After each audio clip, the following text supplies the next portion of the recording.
Hi friends, welcome to PMB TV.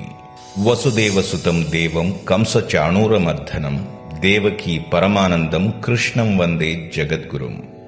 జగద్గురువు శ్రీకృష్ణ పరమాత్మ మానవాళికి అందించిన అద్భుతమైన వరం భగవద్గీత. భగవద్గీత నిత్యం పఠించడం వలన అనేక ప్రయోజనాలు ఒనగూరుతాయి. అయితే భగవద్గీతలోని ఏ అధ్యాయం చదివితే ఏ ప్రయోజనాలు ఫలితాలు లభిస్తాయో తెలుసుకుందాం. అర్జున విషాద యోగం. ఈ అధ్యాయం చదవడం వలన చదివిన వారికి పూర్వజన్మ స్మృతి కలుగుతుంది, పూర్వజన్మ పాపాలు తొలగుతాయి. సాంఖ్య యోగం. ఈ అధ్యాయం చదవడం వలన ఆత్మస్వరూపం గోచరిస్తుంది, అలౌకిక శక్తి లభిస్తుంది, సుఖశాంతులు కలుగుతాయి.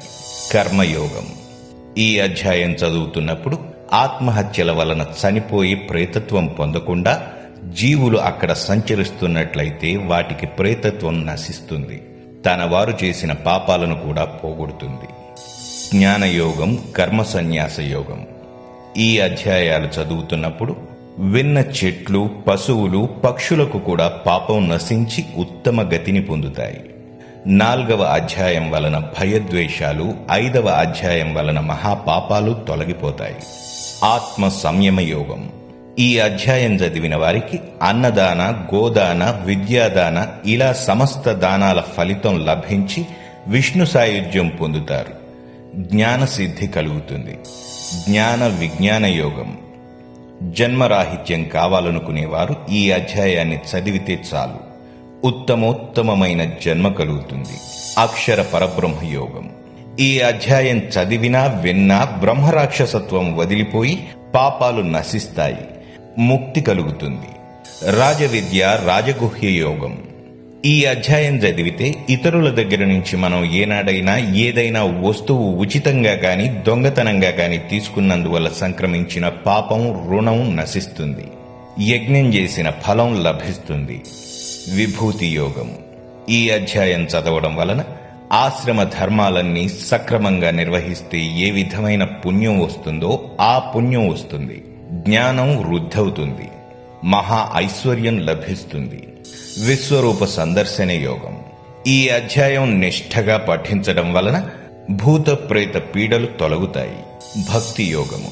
ఈ అధ్యాయం శ్రద్ధగా పారాయణ చేస్తే మన ఇష్టదేవత సాక్షాత్కారం జరుగుతుంది, జ్ఞాన దృష్టి కలుగుతుంది, ఏకాగ్రత, భగవంతుని ప్రీతి కలుగుతుంది. క్షేత్రజ్ఞ విభాగ యోగము. ఈ అధ్యాయం చదవడం వలన చండాలత్వం నశిస్తుంది, కోరిన ఫలము లభిస్తుంది. గుణత్రయ విభాగ యోగము. ఈ అధ్యాయం చదివితే వ్యభిచార దోషం, స్త్రీ హత్య పాతకం తొలగిపోతాయి, మహాశక్తి అనుగ్రహం లభిస్తుంది. పురుషోత్తమ యోగం. ఈ అధ్యాయాన్ని భోజనం చేసే ముందు పఠించాలి, దీనివల్ల ఆహార శుద్ధి కలుగుతుంది, జీర్ణశక్తి పెరుగుతుంది, మోక్షం సిద్ధిస్తుంది, మహాతపస్సు చేసిన ఫలం లభిస్తుంది.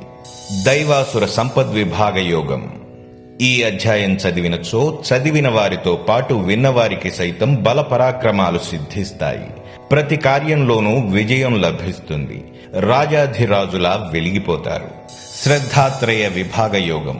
తీవ్రమైన దీర్ఘకాలిక వ్యాధులతో బాధపడేవారు ఈ అధ్యాయాన్ని పఠిస్తే మంచిది, సత్వరం ఫలితం కనిపిస్తుంది, అనేక వ్యాధులు దూరమవుతాయి. మోక్ష సన్యాస యోగం. నిరుద్యోగులు ఈ అధ్యాయం చదివితే వెంటనే ఉద్యోగం, ఉపాధి లభిస్తాయి. అంతేకాదు యజ్ఞం చేసిన ఫలితం కూడా ఈ అధ్యాయ పఠనం ద్వారా లభిస్తుంది, దాన ధర్మ యజ్ఞాలు చేసిన ఫలం లభిస్తుంది.